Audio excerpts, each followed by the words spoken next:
कथा प्रारंभ होत है, सुनहु वीर हनुमान। आसन वाए विराजिए प्रभु, तेज पुंज बलवान। सियावर रामचंद्र जी की जय, पवन सुत हनुमान जी की जय। इधर अंगद ने सुना कि पवन पुत्र हनुमान किले पर अकेले ही गए हैं, तो रण में बांके वाली पुत्र बानर के खेल की तरह उछलकर किले पर चढ़ गए। युद्ध विरुद्ध क्रुद्ध दो बंदर, राम प्रताप सुमेरे और अंतर। रावण भवन चढ़े दो धाई, करहि कौशलाधीश दुहाई। युद्ध में शत्रुओं के विरुद्ध दोनों बानर क्रुद्ध हो गए। हृदय में श्री रामचंद्र जी के प्रताप का स्मरण करके दोनों दौड़कर रावण के महल पर जा चढ़े और कौशल राज श्री रामचंद्र जी की दुहाई बोलने लगे।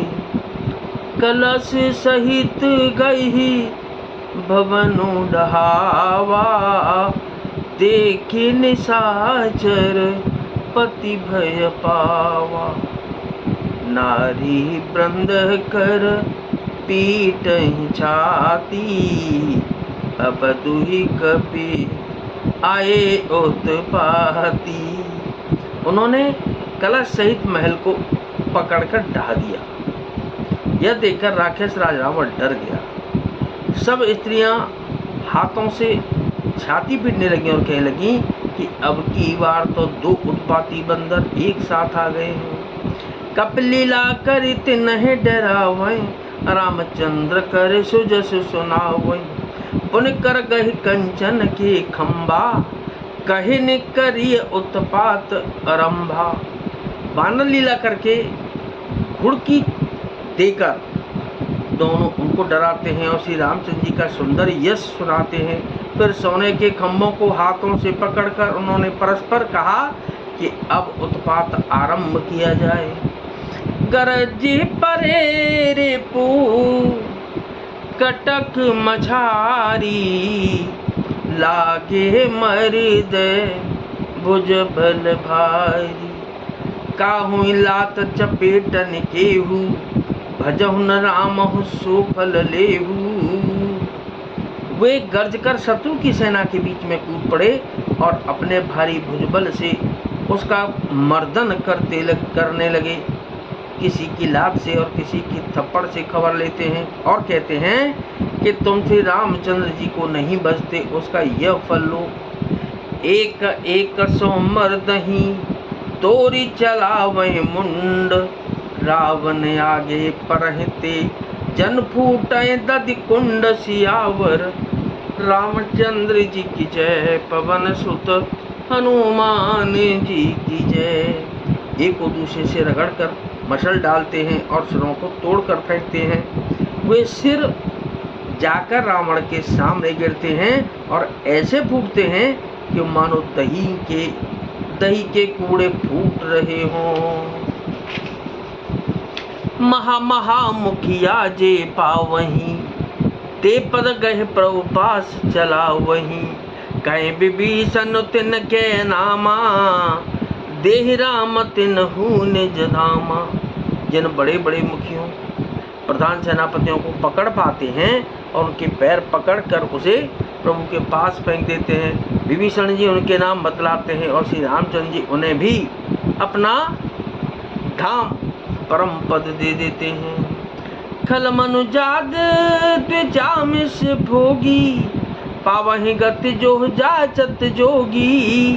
उमा राम मृदु चित करुणा कर, बैर भाव सुमिरत मोहिनी सिचर। ब्राह्मणों का मांस खाने वाले वे नर भोजी दुष्ट राक्षस भी वह परम गति पाते हैं, जिसकी योगी भी याचना किया करते हैं परंतु सहज में नहीं पाते। शिव जी कहते हैं कि हे उमा, श्री रामचंद्र जी बड़े ही कोमल हृदय और करुणा की खान हैं। वे सोचते हैं कि राक्षस मुझे बैर भाव से ही सही स्मरण तो करते ही हैं। देहि परम गति सोजिय जानी, अस कृपालु को कहु भवानी। अस प्रभु सुन न भजई भ्रम त्यागी, और नरमति मंदत परम अभागी। ऐसा हृदय में जानकर वे उन्हें परम गति मोक्ष देते हैं। हे भवानी, कहो तो ऐसे कृपालु और कौन है। प्रभु का ऐसा स्वभाव सुनकर भी जो मनुष्य भ्रम त्याग कर उनका भजन नहीं करते, वे अत्यंत मंदबुद्धि और परम भाग्यहीन हैं। अंगद अरु हनुमंत प्रवेशा, रामा रामा राम हरे। किन दुर्ग अस कह अवधेशा, सीता सीता राम हरे।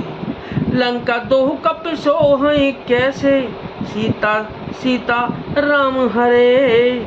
मथय सिंधु दुई सुंदर जैसे, रामा रामा राम हरे।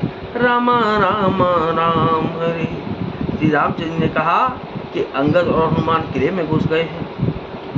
दोनों बानर लंका में विध्वंस करते कैसी शोभा देते हैं, जैसे दो मंदराचल समुद्र को मथ रहे हों। भुज बल रिपु दल दल मली, देखी दिवस कर अंत।